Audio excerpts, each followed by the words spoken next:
Lucky you.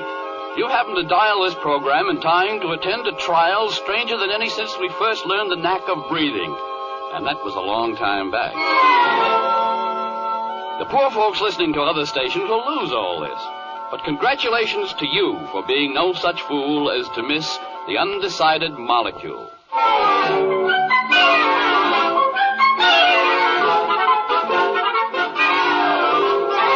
Columbia presents Corwin. Tonight, in the third of a limited series of 8 broadcasts for CBS, Norman Corwin brings you The Undecided Molecule, a rhymed fantasy concerning dangerous developments among the elements, as disclosed by Robert Benchley, Norman Lloyd, Groucho Marx, Vincent Price, Sylvia Sidney, Keenan Wynn, and the music of Carmen Dragon, conducted by Lud Gluskin. The Undecided Molecule.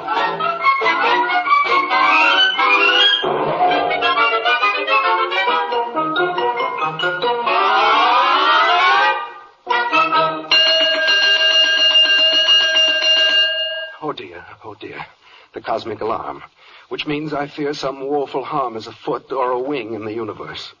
Some deplorable thing, some active curse, like a falling sky, or a new star cluster been banged up by a clusterbuster. Sounds to me like a dried up sea, or another ice age for a spell. Nor maybe it's only a freezing hell. On the other hand, it might possibly be that Hitler is alive and well. But after all, there's no point guessing. If it rings again in a manner pressing, I'll answer the interstellar phone. I wish they'd leave a feller alone. Why only last eon? Hello. Yes, this is he. What? Who? What's that? Say that again? But where? But how? But why? But when? Individually and solely? Now, wait a minute. Take it slowly. It did. Oh, no, not that. Holy jumping Jehoshaphat. I'll call a session right away. You bet. Uh-huh. Mm-hmm. Okay. Oh, grunt. Oh, moon. Oh, damn it. We are faced with a calamity. I must be cool as liquid air. Hold on. Who's that? Who's pulling my hair? Why, it is I. What am I scary at? Nonsense. I'll phone the Secretariat. Oh, dear, I am in such a tizzy. The obvious rhyme, the line is busy. I'll try again. There's no harm trying. Oh, I'm dying, Egypt. Dying. Hello. Say, this is the 5th VP in charge of physiochemistry. Now, listen here. An especially perky molecule has gone berserk. It has refused to be confined, incorporated, or assigned to anything. It simply sits with a calm expression, and it knits. Now, by all means, we must prevent such an utterly dangerous precedent. One holdout molecule, unpent, can cause the cosmos' great ferment. We must arraign this beast and try it. The charge? Inciting particles to riot. Okay, arrange. I mean arraign. I mean all three. I mean the twain. No, never mind. Just get it booked. Or else the universe is cooked. Oh, me, oh, my. Goodbye.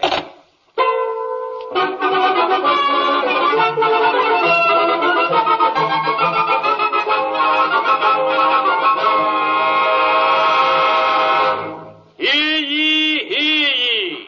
The Court of Arbitrations and Adjudications of Physiochemical Relations, Department of the Interior of the Atom, Criminal Sitting, Division of Investigation, Charge, Countercharge, Accusation, and Confession is now in session.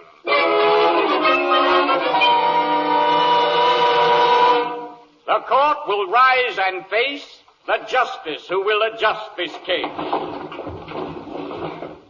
See that your concentration centers on His Honor the Justice just as he enters. Which he is doing even now. Everybody bow! Everybody bow! To wit, contrary notwithstanding, you may sit. Clerk, read the charge. May it please the court, et al. To wit. It pleases the court. Get on with it. Whose versus whom? The cosmos and all the spheres, systems, clusters, galaxies, orbits, planets, satellites, together with all species of animals, vegetables, and minerals appertaining thereto, of all conditions of age, social standing, and sex, versus the anonymous molecule hereinafter referred to as X. What's the charge against said molecule? Unwilling to be named, rebelling when defined, declining to be blamed, objecting when assigned, protesting when selected, resisting an attack, refusing to be directed, and talking back. Most serious, most dangerous, so strange it's almost strangerous, insidious, precarious, a shade below nefarious. The possibilities in sight are frightful, meaning full of fright, and rueful, meaning full of rue, and gruesome, meaning rather grew. Providing, Your Honor, the charges are true. Oh, why, yes, they must be proven true. Which is something we have yet to do. Quite right, but who was asking you? Now, is the prosecutor here? Present. Well, then, appear. The trial's on. Try not to miss it. Step up and state your case and be explicit. May it please the court, this case involves a very small matter. By this I don't mean mere trivia or idle chatter, but a particle of matter best described as little.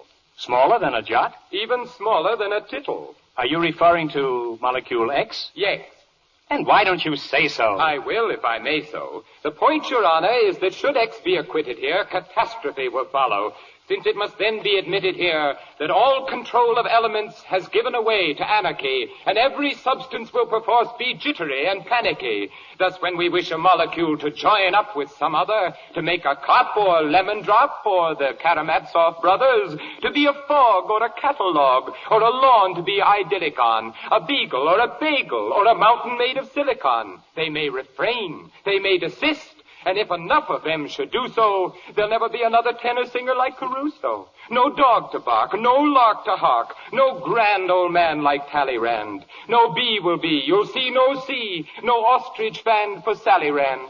It's staggering. It's awesome, the damage X could wreak. By simply playing possum, it makes me rather weak. Clerk, order me a pony of spirits of ammonia. Now, there you are. If X's rebellion is indulged, I think it only safe to say, and fair to be divulged, there'll never be another atom of the element ammonium. So take that home and play it on Your Honor's own euphonium. Young man, I blasted you a disapproving snort and warn you, one more phrase like that. Contempt of court. Now, who is here for the defense? I am, Your Honor. Well, commence. I will. I do so. Now you see, sir. I see nothing of the sort. Who's paying you your fee, sir? No one at all. The way it is with me, sir, I'm acting out of interest in civil liberty, sir. What's liberty to do with it, if you will be so kind? Just this. Where in the universal law books can you find it's criminal for anything to be of open mind? The precedent is ample. It is. Let's have a sample. Blackstone on the elements. Case of bismuth versus molybdenum. Oh, drat the books. Our legal forebears doubtlessly all fibbed in them. Hold on there, you upstart. Is not the horse before the cart? Where would we be without tradition? In some advanced, improved position. What? Young man, are you a red? Have you been to the crimson bread? Neither to crimson nor to purple. Well, no whipper-snapping twiple. Challenge me. What do you take me for? A most distinguished expert on the law. Very sensible thing you've said today. Where were we in this trial, by the way? On the right of X to have an open mind. Now, surely justice is not yet so blind as to be unfavorably disposed. Towards openness of mind, my mind is closed. Your Honor, this is scandal. Now, see here. I can handle this. Let's have no more of your bold to-do. A molecule must do what it is told to do. Now, that's decided. Suppose we break for lunch. I'm famished. Been a tiring day. I sure would like to crunch. A nice fresh salad bowl of crispy, tangy hashish. Your Honor, I cannot refrain from calling you a fascish. Contempt of court. Blake, find the counsel for defendant, please.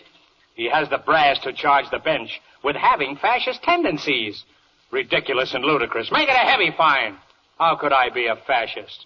Why, I am so benign, I hardly ever beat my wife. My children bow before me. I'm much admired by rattlesnakes, and birds of prey adore me. I'm tender and I'm sensitive. An anti-insurrectionist. I wouldn't hurt a cobra. And I'm anti-vivisectionist. I'm sure that's absolutely true, and that you're not the sort who would deny a prisoner his right to speak in court. Your might is mixed with mercy, and wisdom's interfused. So how about a word or two from X, who is accused? Oh, very well. Since your appeal is to the better side of me, let no one say my conduct here is prejudiced or snide of me. We'll hear from X, but make it short. Where is the little dope? Right here beneath this new electronic super microscope. Swear him in. Put your right hand on the atomic table and say as loud as you are able, I do solemnly swear to tell the truth, the whole truth, and buzz was the muzzawalla, buzzawalla, hut, set, fluga, buga, put, scuttlebutt, and nothing but the truth. So help me I. Now testify. What's that squeaking? My client, speaking. Well, how do you expect me to understand? There's an interpreter at hand. Where? I don't see any. Right at your elbow. Oh, yes. How do? I'm very well, Bo. Bo, aren't you getting a bit familiar? I suppose I am, but please think nil of it. Can you understand what the molecule says? Yes? That's my business, isn't it? A fake character. Like a film by Disney. Disney's not involved in this. Why isn't he? I don't know. Where does all this lead? Nowhere. Then please proceed to interpret X for the court of Lex. Lex is Latin for law, I guess, which shows I, too, enjoy access to more than one tongue. I'm a giant intellect. Now, let's hear your client. Proceed, if you will, Mr. Molecule. Let your story fairly leap from you. Well, come on. We're waiting now. The court wants to hear a peep from you.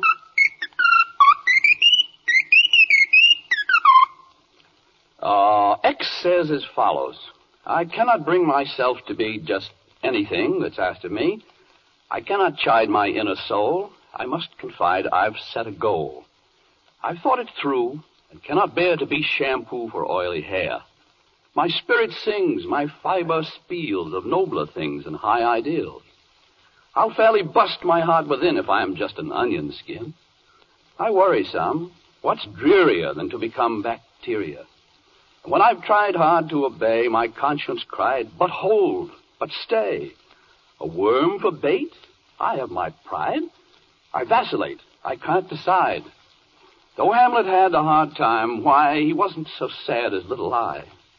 You see my lot? Yes. It's not for me to be or not, but what to be. Mm-hmm. My plight inside is bona fide. I can't decide. I've never been so touched or moved. I sniffle and I blubber. I thought my heart was made of steel, but it is made of rubber. Poor little thing, tormented so by dreams of the eugenic. Oh, fiddlesticks, this molecule is but a schizophrenic. How is it that in all the time since matter first appeared, each separate iota has loyally adhered to universal law without a solitary beef? Beef? Until this pipsqueak came along. Now suddenly there's grief. The heavens shake and earthquakes quake and oceans heave and slither. And dogs and cats and acrobats are in a frightful dither. A timid snip has lost its grip and whines of its neurosis. If you condone this freak, you'll reek of moral halitosis. I strongly urge your honor, purge X to its smallest decimal, or else the infinite will bow before the infinitesimal. You're right. What was I thinking of to pity young Schlemiel? I thought my heart was fairly soft, but it is made of steel. I shall not spoil this molecule by sparing it the rod, and so I sentence it to die before a firing squad. Perhaps a little torture face, like singeing at the stake, and drops of water on the head. And for variety's sake, a little twist of the garrote, a slice of guillotine, and X shall mark the spot where X was boiled in Vaseline. I ask this sentence be appealed. Impossible. Your client's fate is sealed. Ah, no, the court's decision is far from ineluctable. I must remind you, my good sir, that matter is indestructible. Gadzooks, it is. I had forgot. We can't destroy a particle. It seems we're in the power of this clever young upstarticle. The case is lost. I must withdraw. If punishment's not capital and X cannot be executed, I don't give a rapital. We can't imprison it, and we'd be in a most infernal stew with cosmic checks and balances eternally askew. Oh, dear. Weismere. What will become of all of us? This little Jake and his strange quake will surely be the fall of us. Your Honor. You mean me? May I have a conference with you at the bench? Why, of course. May I suggest a means by which disaster be evaded? My client is no pighead and may likely be persuaded to join some element or other. X is not a softy. No. It merely wishes to belong to something fairly lofty. Its point of view is forward. Its attitude is global. Its heart is set on being part of something good and noble. How righteous. So I suggest you demonstrate, and this will never hurt you, that being this or that or t'other has a point of virtue. Well, How do you propose we do it? I have a plan. I was coming to it.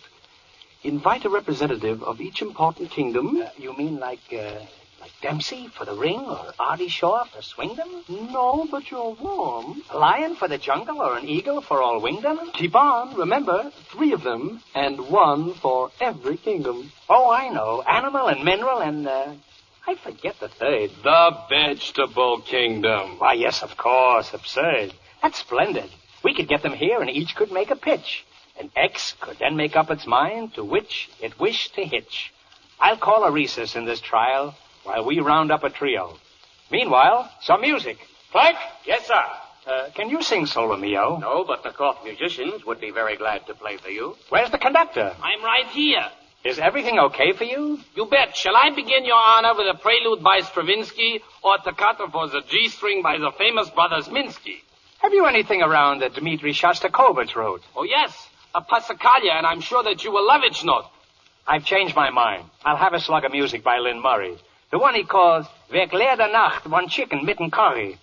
Is that title correct? Yeah, I fear it is. Okay, then, play it. Here it is. 1, 2.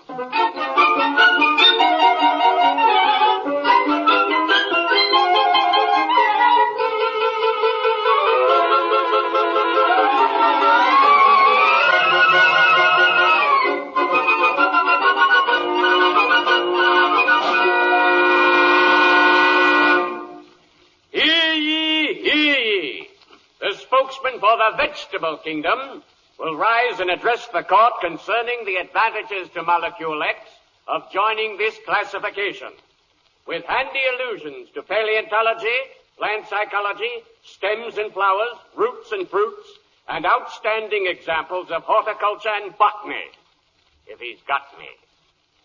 I doubt that X shall ever see an atom lovely as a tree. Why, nothing has got quite the charm of the most ordinary palm, with coffee beans and turpentine, and grapes which make imported wine.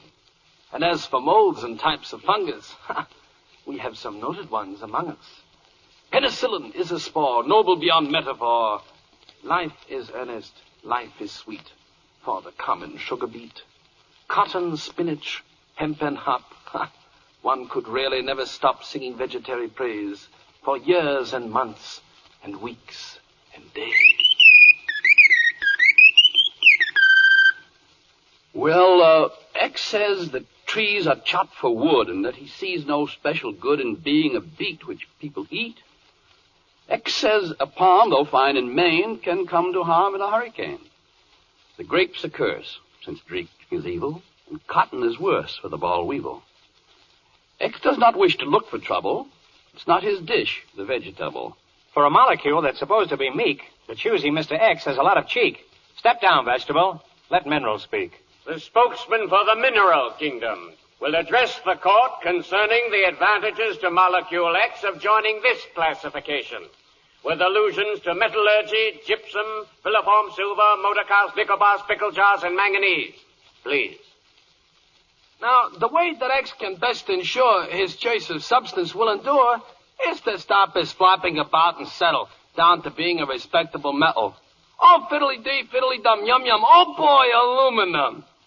If he likes the work of Byron, he can be the iron in irony. That sounds to me like pure, unalloyed non sequitur. If he wishes to be a worker, he can serve in a column of Mercury. And if he'd rather be gay and giddysome, there's radium, uranium, iridium. Oh, tantalum, tungsten, talcum, tin, ipsy, pipsy, bitterson, gin, alto, saxon, copper, tax, raxily, rax, borax, merrily, barely, chili by gin, triple I zinc, and kale. Team. Oh, I beg. Are these football yells necessary? Yes, sir. Very. Well, what do they mean? Well, amphibolsphene and pyroxene, being amygdaloidally idiochromatic, may create a stalactitic static, affecting the scalahedral speed. Mm-hmm. On this, the experts are fully agreed. Well, that clears it up very well indeed. Proceed. If X wants glamour, need he be told of silver, platinum, and gold? And the safest job on any planet is to be a nice, strong rock of granite. If he likes good cooking, a dinner will boil very nicely over mineral oil.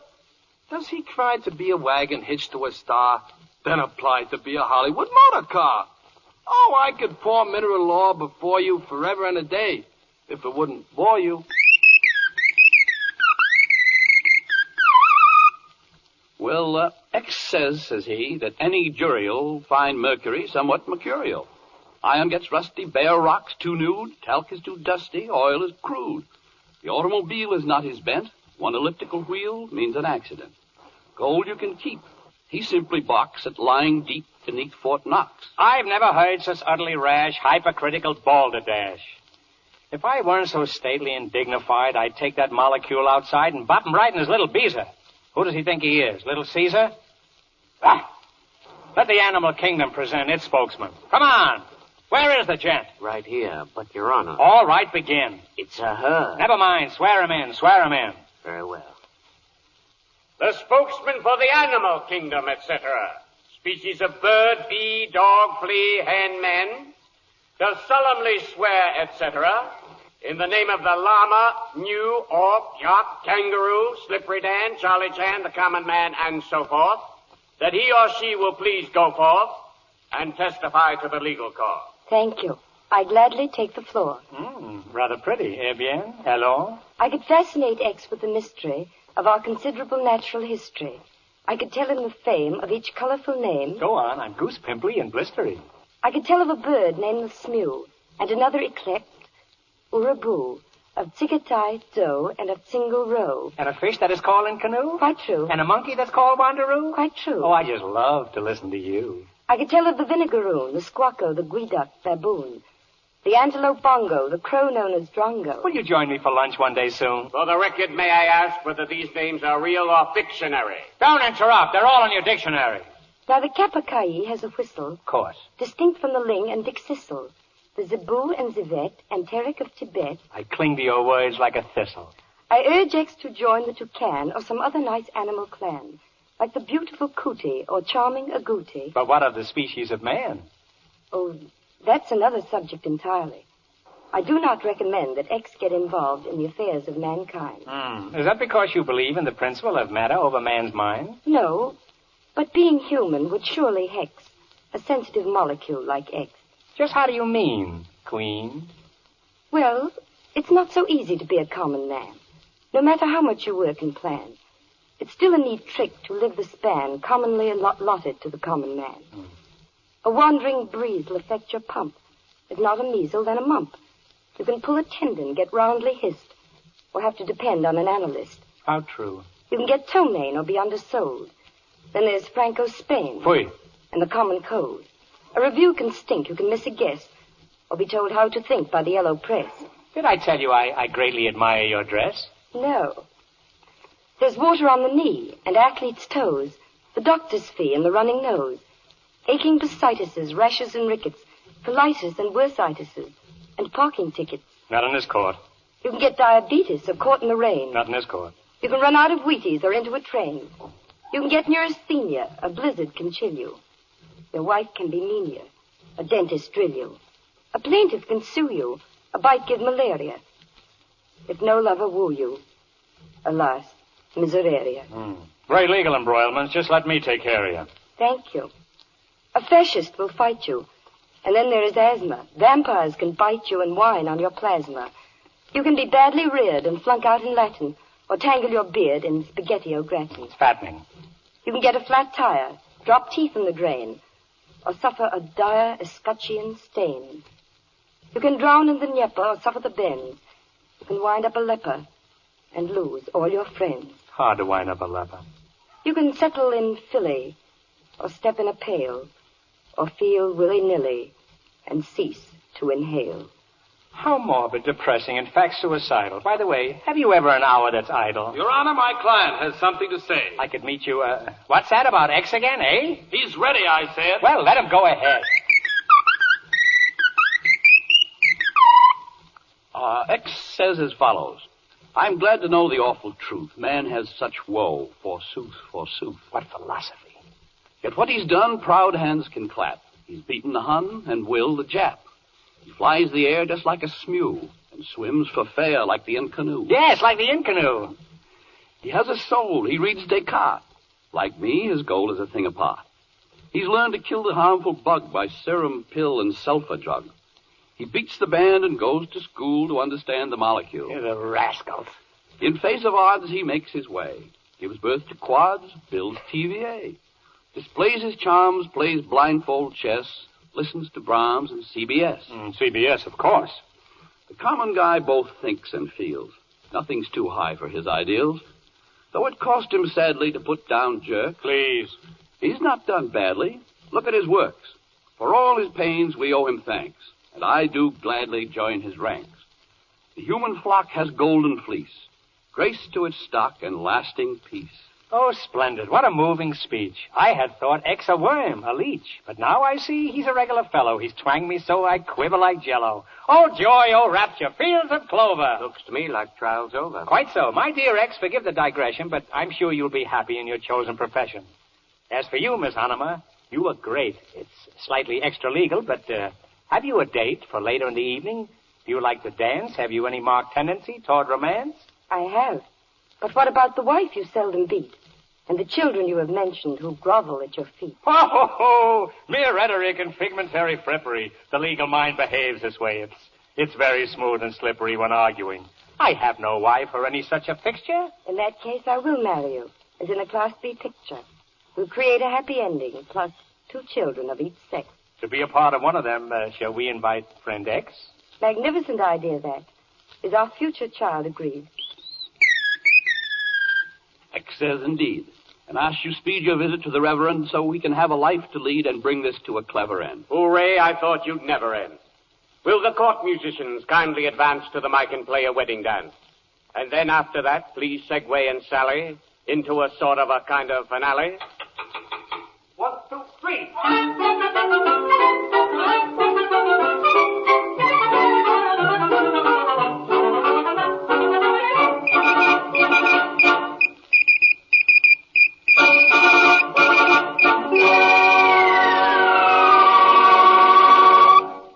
You have been listening to The Undecided Molecule, a rhymed fantasy written and directed and produced by Norman Corwin for CBS as the third of 8 programs in the series Columbia Presents Corwin.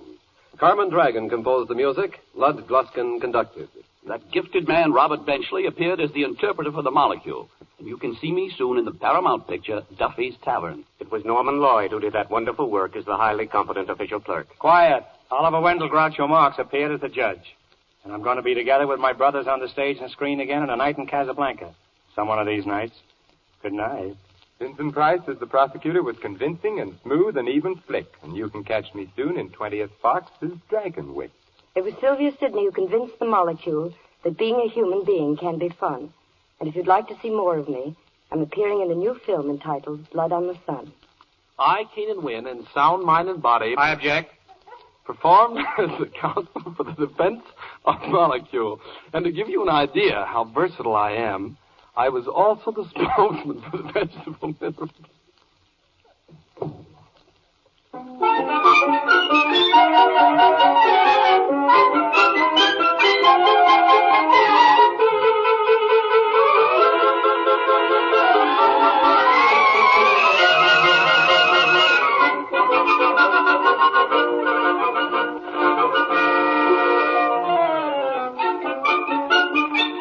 Next week at this time, Columbia presents one of the most popular and often requested programs from last year's series, New York, A Tapestry for Radio, starring Orson Welles in the role of the narrator. This is CBS, the Columbia Broadcasting System.